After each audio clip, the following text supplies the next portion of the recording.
Good morning, everyone, and welcome to the Sunday morning lecture series. I'm your guest today, Reverend Z, and always it's my pleasure to be here to engage in these thoughts of empowerment, these thoughts of prayer, these thoughts of understanding how the universe works and the way that we can get best of it. So today we're going to be looking at law of attraction, which is chapter 18 in the Science of Mind textbook. If you're going there, I'll pull one or two things from there, but I think this topic covers the whole book and it covers everything we do. So stay attention and we'll do it. But before we do anything, let's just settle into prayer to set the stage. So we take this moment right now, this bright Saturday morning, where the sun is rising and some places is already up and we are into the day with our activities. But we know that our mindset, our heart, our vibration has set an attraction tone for what we will achieve today. And so we just call forth the divine presence of God in all that we do, knowing that everything we need is in the right place at the right time and in the right amount for us to continue our upward spiral to be the greatest that we can be. And so let's allow that to be and know that it is so, and so it is. Amen. And so good morning. And welcome to the Saturday morning lecture series. And I have not been here for a while, been quite busy, but I am more than excited to be here today to talk about the law of attraction. Because it is this topic, I think, one of the topics that really got my attention in terms of New Thought. I was aware of the concepts, but the way it was presented in New Thought and how it came up to be present in that teaching is, a cornerstone for me. So I'm hoping everyone is ready with your questions. If you got any comments, please chime in, because the topic is full. The topic is full. Now, before we get started, I'll just put a question out to the audience. Does anyone want to take a guess as to, or not a guess, or declare a statement of how they interpret or how they articulate what law of attraction is? See if anyone's there. Anyone's brave. We got any brave souls out there in the audience today? Any takers on a definition for the law of attraction? All right, we'll proceed. We'll proceed.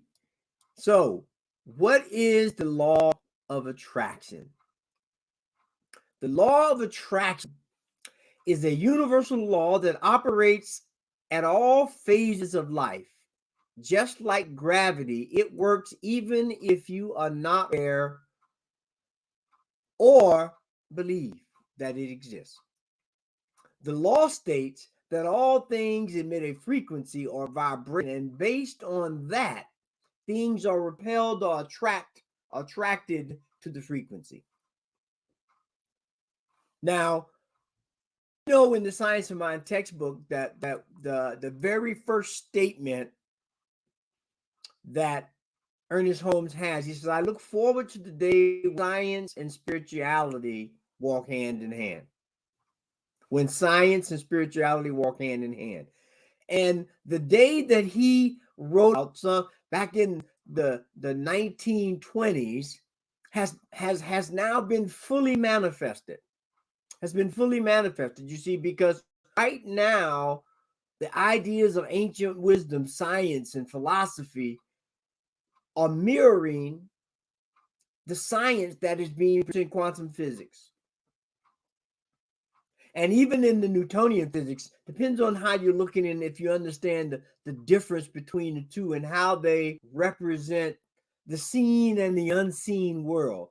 Because in Newtonian physics deals primarily with the seen world, cause and effect at a visible, at a sensory level, right? And because of that, we're able to um we're able to make predictions. I know if I'm going from Denver to New York, and I know what I'm driving, how fast I'm driving, I can predict within a certain amount of accuracy, plus or minus some variance, of when I'm going to get there, or how long it takes to get there. But at a quantum level, we're talking a whole nother thing. I can be there instantaneously on a quantum level. And so when we begin to understand what this law is, what this law of attraction is, how it works, and how we use it, everything that we do, it's at that point that we become masters of the universe. Because that is why we're here. We are here with a divine purpose and a divine mission. It's kind of like the old Mission Impossible. If you decide to accept this, now because we're a choice.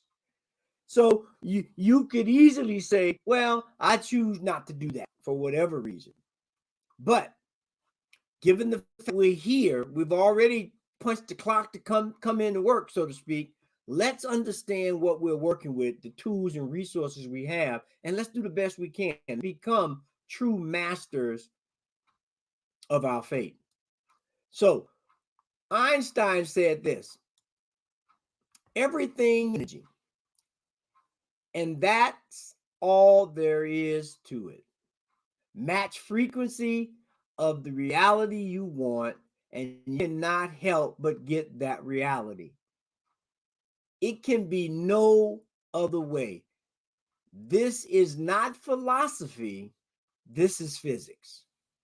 This is not philosophy, Einstein says. This is physics. And so when we look at what we're doing here with these ancient mystical teachings, we are able to look at a use of laws that are invisible to us in terms of seeing, but the effects are very noticeable. We know that everything on the planet emits a frequency. We know that everything has an energetic signature. And so when we take that all the way down to the quarks of the quantum world and bring it back up to the first thing that we can see at a physical plane, which is the atom. And then we begin to take atoms and make molecules, and molecules will make things, and so forth, until we get these objects, including ourselves. Then we can begin to understand how we can traverse up and down the spectrum, from the seen to the unseen, and understand that there is a connection, understand that there is a oneness that takes place at this energetic level. Now, just to be clear, let's not get confused about the energy, right? I've heard it said often that the energy is God. I mean that energy is God, and I can understand how we might get to that conclusion. However, I submit and the evidence shows that God is the consciousness that controls it all. So within the consciousness of God, within the consciousness of the universe, within the pervading thought of reality, it goes by many names. There is a corresponding energetic flow, if you will, or call and response, as we say sometime in the church, that creates this vibration, creates this frequency, this call and response, this polarity, if you will, of energy, of interaction. And when we understand this at this level, this law of attraction becomes very easy to use, very understandable, very explainable, most of all, very obtainable when we want to activate it in our lives. Very obtainable. We want to activate it in our lives. So that's when we have to begin to say, okay, the first thing I need to do is understand what I'm working with. It's like, you could have a brand new riding mower in your garage, and your grass is high, and you say, oh, I need my grass cut. But if you don't understand the lawnmower that you have, utilizing it successfully in the best manner is going to be challenging. It's going to be challenging. So it's the exact same thing when we have this law of attraction. When we look at the law of attraction, or when we look at any of the spiritual laws, or any law for that matter, it is to understand it before you try to engage it without knowledge. If we all climbed up to the top of the tree and declared as strong as we could that gravity does not exist, and begin to jump out of the tree expecting I don't know what, that would not change the law of gravity. It will take effect. Now, if I climb up in the tree and statement and jump out with a parachute, okay, now that means I understand the gravity, and I got something to implement a different law, or a balancing law, or a counteracting law that will mitigate or work with that law. And so the exact same thing happens with this law, the law of attraction. And so let's just be clear again. What is the law of attraction? The law of attraction is a universal law that operates at all levels of life, seen and unseen, physical and biological,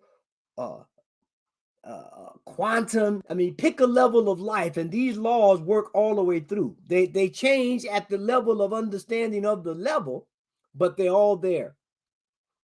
And because they are, everything at all levels emits a frequency or vibration, this law takes effect. This law takes effect. So now that we understand that, and Einstein has told us that it's physical, it's energy, it's always here. There's nothing psychological or philosophical or anything about it. And so now we begin to ask, well, how can we make it work? How does it work?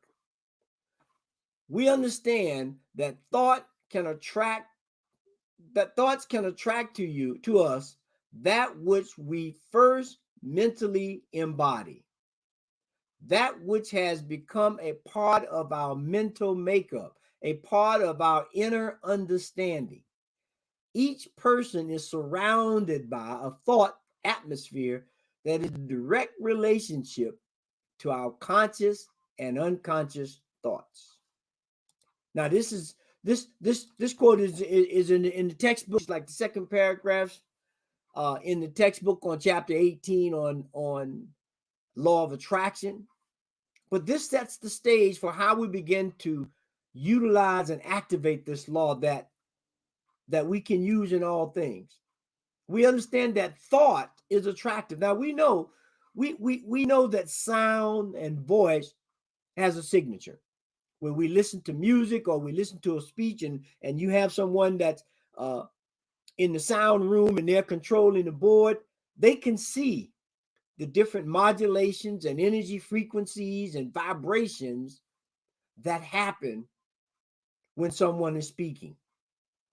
Right now, if you had a modulator on your computer and you could monitor my sound, you could see how the energy would change as I drop my voice and as I raise my voice.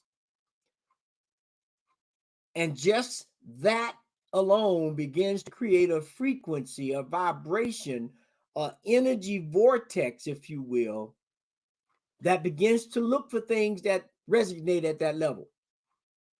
Now, some of you may have seen the there used to be a commercial with Ella Fitzgerald, one of the baddest singers, especially in scatting. I mean, she could scat like no other jazz person I know. But she had such a pure tone. They had a commercial where she could sing and she would hit this note high C, and they had a wine glass that was resonating at that particular frequency range, and she could shatter the glass with her voice by creating the light tone of C. And then they had the tape where they would record her, and they'd play the recorder, and the tape recorder of her hitting that note also shattered the glass. So we know that a voice, a sound, that you can hear it, but you can't see the voice, you can't see the energy. We know it can wake up atmospheric patterns that cause things that resonate at the same level to be affected. And so when we do that, we begin to understand that thoughts attract like vibrations.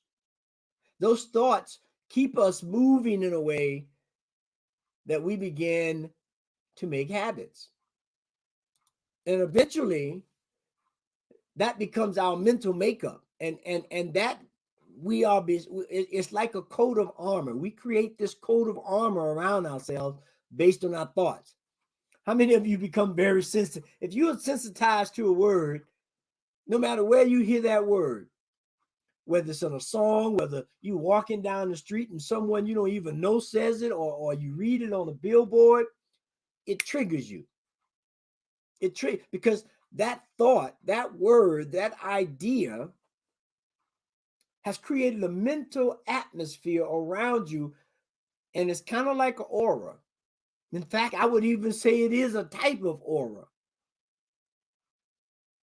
that creates situations for ourselves that bring those things into our sphere of consciousness and awareness or not. So I'm going to stop right there. See if anyone has any questions, any comments, any points of reference. I know I'm moving a bit fast here. I get excited about this particular law because I utilize it a lot myself.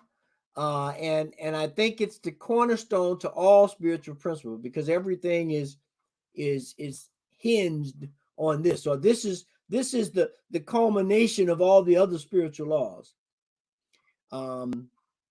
So we want to make sure we're clear here before we move forward. We want to be sure. We want to be sure, because let's think about this. We in Science of Mind, we say that all is mental, right? We say we live in a mental universe, a world of consciousness, right? And then we talk about this law of correspondence. So anytime we have a mental thought or idea, there's a correspondence. There's the point and there's the counterpoint. No matter, anytime you step off the unitary point, there is a counterpoint, right? So there's a correspondence between point 1 and point 2. And because of that correspondence, there automatically pops up a polarity. Between the 2 points, there is a movement. There's the idea or opportunity of movement between the 2 points. And because we have the law of vibration, we know this energy vibrates, it moves. That's what causes us to move between these 2 points.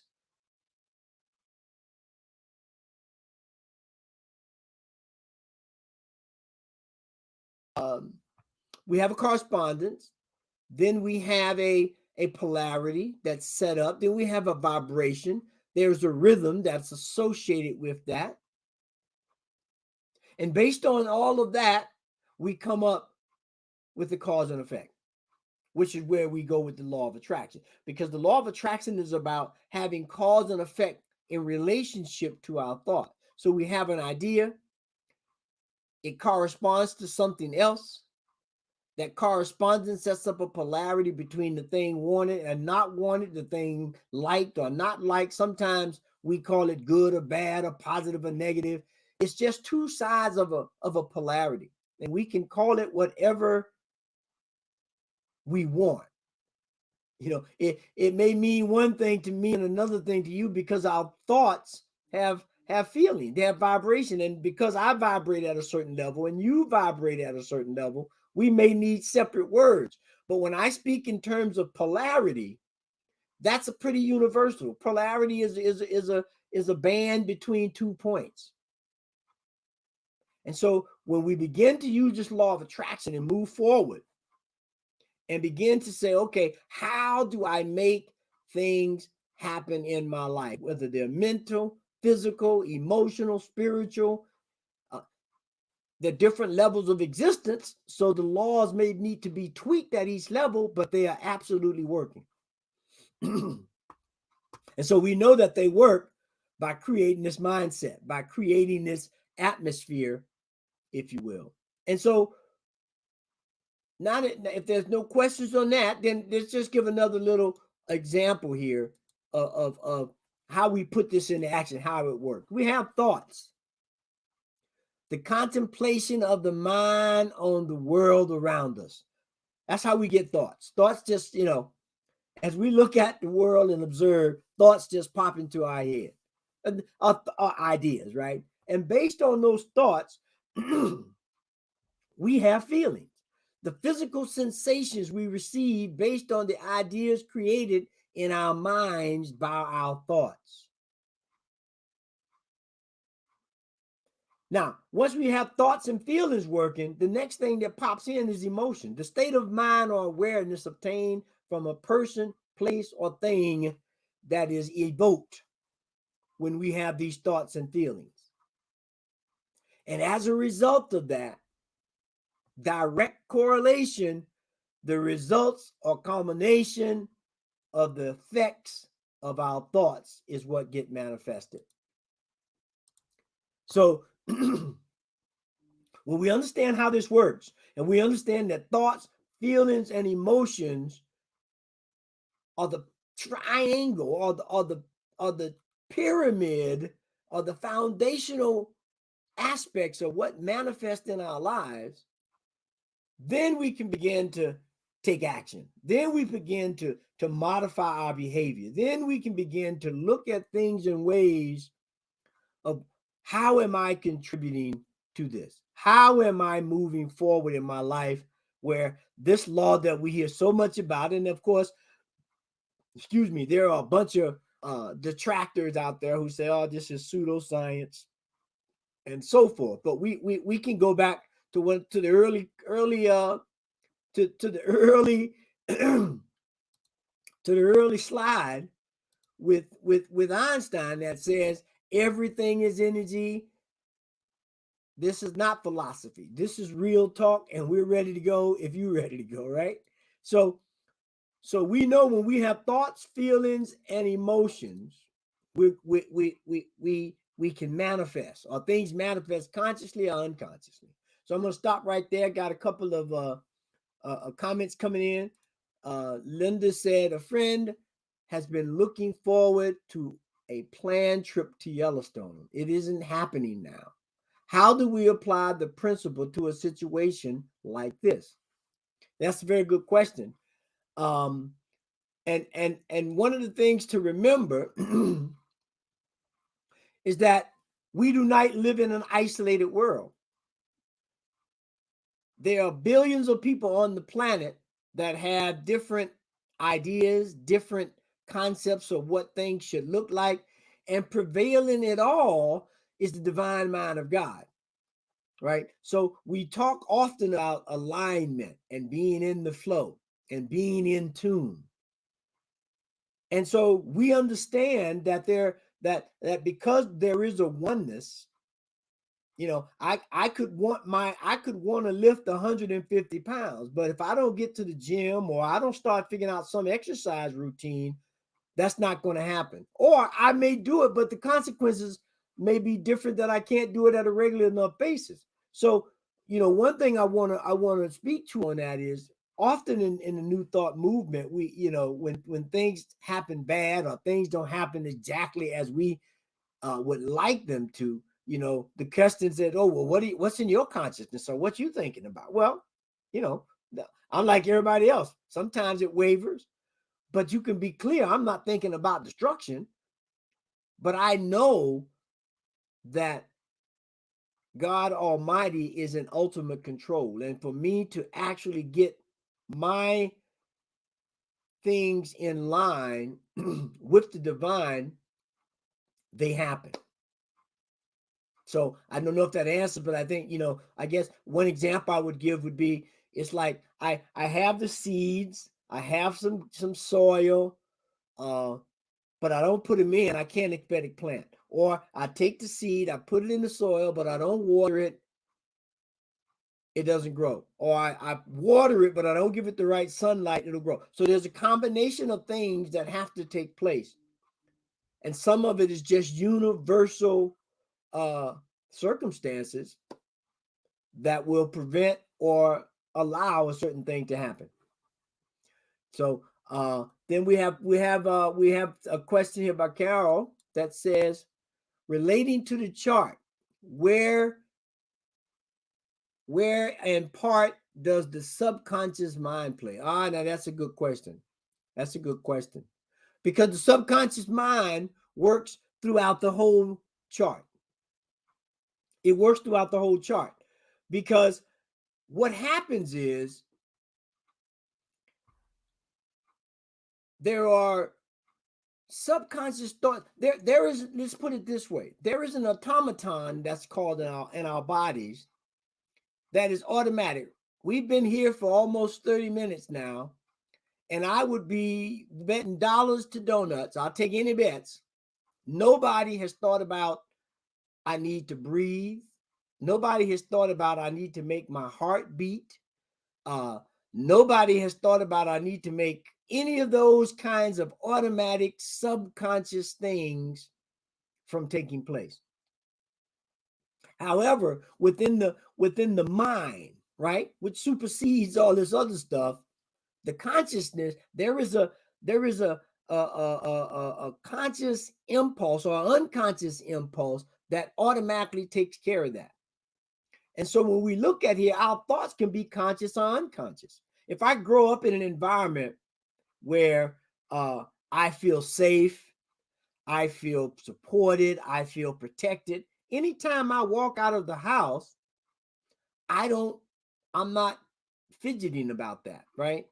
So subconsciously, I begin to walk with that kind of confidence. You've seen people, you probably do it yourself, where you walk with a certain confidence, or you move in certain spheres or atmospheres with a certain air about yourself, because subconsciously you've had enough experience and it's become a subconscious thing now that you don't worry about it. And so that's the same thing that happens here. Now, that could be used to attract or repel, depending on how that unconscious thought has gotten in there or whether it's been revealed or not. But most definitely, this happens at both the conscious and the unconscious. So if we look at it from the unconscious level, let's say I have an unconscious thought of not being accepted, right? Or not being liked or something like that, or not being, valued. Everything we do, when we walk into the job, when we go on the date, when we meet the new friend, we already feeling anxious. We already starting to self-criticize and judge ourselves. So we've automatically taken that unconscious thought and it's created some feelings. I'm nervous, I'm anxious, right? And that could be supported or created by some emotion or some event or something that happened previously that we haven't been able to resolve or reconcile. And now it's become a thought pattern. It's created a thought atmosphere. And so, now it's like the Pavlovian dog. They train the dog with the bell. After a while, they don't even need that. They're automatically trained. And then the thing happens. We get rejected. we're not accepted. We feel let down. So this happens at both the conscious and the unconscious level. So the thing to do, as we say, is to cultivate our minds. Let's begin to cultivate our minds. Let's do like good religious scientists. Let's get our lab notebook and let's take notes. I was sitting here today and I started feeling uncomfortable with myself. Why? What happened? What was going on that I started feeling insecure? Was I watching the wrong TV program, or did I take on too much work and didn't think I could accomplish it? We have to be real with this stuff. It works magically, but it ain't magic the way people think it is, right? So we have to begin to cultivate our minds and begin to see what our thoughts are consciously. We kind of know those, but it's those unconscious moments. You thinking everything is fine and something takes you down a rabbit hole. That's the immediate point. You need to take out a pen. What was going on at that moment? So I can get behind, and I can do that over a week or two, and I can say, wow, every time ABC happened, I felt like XYZ, right? And so now we begin to say, okay, all right, I'm seeing a pattern here. So now, we have these pattern of thoughts, these thought patterns, which create a certain atmosphere. And when that happens, now we can move forward with plans and with using the law of attraction by coming up with a different thought that will create a different feeling, that will spawn a different emotion, that will create a different outcome. And so directly to that point, we get to this thing. How do we utilize? The key to utilization is to understanding the level of affect and effect. I know oftentimes we misuse these words, and I do myself. So on occasion, I come back to this to make sure I understand. So when we have an affect, or the affect of something is to produce an effect upon, right? So if I want to affect the quality of the room, right, and it's a verb, if I come in the room with an upbeat atmosphere, with a cheerful voice, I've just affected. I produced an effect. I've made something happen when I came into the room. The result of that is the effect, right? The change resulting from my action, right? So if I come into a meeting at work and I'm using the law of attraction and I'm aware of it, and I can walk in and see the meeting is tense, or we had a stalemate. I come in with the idea of I want to affect. I want to be the cause. I want to be the catalyst to make things change here. So I come in with that kind of a thought. And as a result of that, the effect of that is the resulting manifestation. Now, depends on my level of the use of the attraction. I could either make the meeting worse or make it better, which would be the effect of my affect, right? So we have to be clear on what we're doing. We have to be clear that whether we are trying to affect something or effect something, when we begin to use this law of attraction. And I hope that makes sense. Now, if that doesn't, I'm gonna stop right there and see if we got any questions. I hope that's clear, because this is key. This is key. And so once we understand that, and we kind of realize what we're working with, then we move to the crux of the matter. And that is, as Ernest say, you have to treat and move your feet. It's great to understand these principles and laws, and talk about them and espouse on them and come up with all kinds of supporting evidence and documents.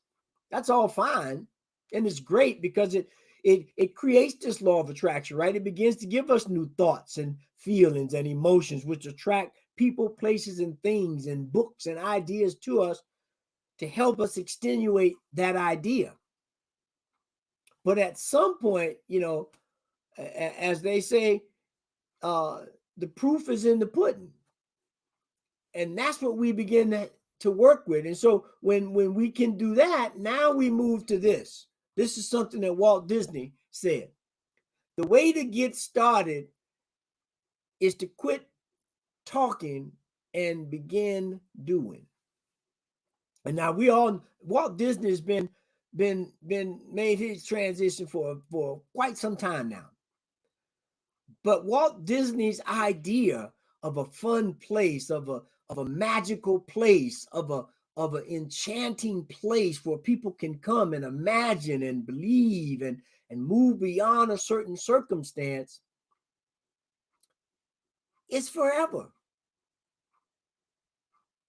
There's probably not a person on the planet who cannot remember some event, some movie, some cartoon, some trip to Disneyland or Disney World or whatever that has not created a spark in their mind that excited them, that inspired them. And this is why he did. This is why he said, we got to stop talking about it and start doing. I'm from Florida, and I remember my relatives lived on the other side of Orlando in Sebring, Florida. And we used to drive from Tallahassee over to Sebring, and we would go through Orlando. And the joke at the time when Disneyland was getting popular Disney World, was I remember when this was nothing but an orange grove, right? So he came into a place where it was just citrus fruits. He took that and made it into a worldwide icon because he had an idea. He had a thought. It created some feelings about what this would do for people, what it would do for him and everything. What emotions, and he moved beyond that. Once he got that, he moved. He made it happen. And so that's where we are today. We want to stop talking and begin doing in terms of using this law of attraction. And when we can do that, now we've created a capsule for the future. And so in closing, I want to say this, that as we begin to create our future, I think Lao Tzu, the ancient philosopher, said this: watch your thoughts, they become your words. Watch your words, they become your actions. Watch your actions, they become your habits. Watch your habits, they become your character. Watch your character, it becomes your destiny. It becomes your destiny. And so that's where we are right now. We want to begin to create a future, and we know that begins with this idea of the law of attraction. Thought, words, and deeds create our future at all levels: mental, physical, spiritual, emotional, and any sub point in between there on any of those. So let's begin to do that. Let's begin to become expert religious scientists and begin to take notes and begin to keep our lab experiments together. Just for fun. Now, don't make it bad. Pick a day that you say, all right, I'm gonna see if this thing works. I'm gonna step out here and I'm gonna create an attitude where I don't want anybody to talk to me today. Something harmless. And just see what happens.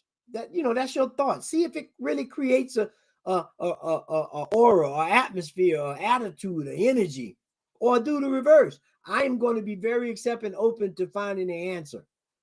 Now, it might not happen in a moment, right? You may have to work with, most experiments take a little time.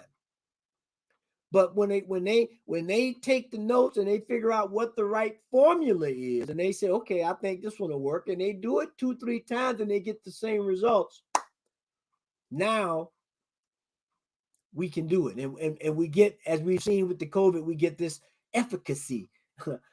We get this efficacy report, right, of how effective in a variety of situations will this medicine work. Or it has a 85% efficacy or 95% efficacy, meaning in 85% of the situations, if it comes up against this, it'll work. 15% it won't, or 90%, 10% it. And it's the same thing. These laws are universal. So let's begin to operate in that manner. Let's begin to use them in that manner, and let's begin to create a future that we all want. So with that, I'm going to say thank you. I'm going to stop, take a moment, see if there's any questions. I hope there was something here for everyone, you know, to chew on as we step into this trifecta of holiday weekends. Yeah, a lot of Pride programs are happening this weekend. Father's Day is on Sunday. Juneteenth is on Sunday, and for some people, there'll actually be a holiday. It's been declared a federal holiday, Juneteenth, on the 20th. So some of us will have that day off, some of us won't. But again, think about it. Think about the Juneteenth. Somebody had a thought that they could make this idea that really represents the freeing of the slaves in Texas, right? Now, some have said, okay, but that was the last state to receive word in terms of slavery being over. But it happened differently in different states, right? In Florida, where I'm from, emancipation happened on May 20th, right? So in Florida, those who understand and celebrate the emancipation of slavery in terms of an actual point of fact happens on May 20th. But the idea that someone said we can turn Juneteenth, the day the slaves found out they were emancipated in Texas, and make it a national holiday, was using the law of attraction, no doubt. And look at what happened. I've seen or recorded at least 2 programs on Juneteenth already, and we still got 3 more days before the thing actually culminates. So that is the power of the law of attraction. So let's take that as an example of what we are capable of doing, how we can move beyond, and as Gal says, cultivate our minds. Cultivate our minds. And so if there's nothing left and there are no comments, I want to thank everyone for being here. And as always, please support the network. Go to www.ntmedia.org and hit the donate button. This program happens every Saturday. We go through the Science of Mind textbooks. We got a variety of speakers that come up and just really try to present a heartfelt idea and practical approach to using these principles, because that's what's needed. I mean, we've studied them enough. We shot enough free throws. We've swung out enough bats. I mean, we're now at a point to where we need to get to the first base, and the only way I can do that is to get up to the bat. So with that, have a wonderful day. Understand that life is worth living. So go live it. Peace and blessings.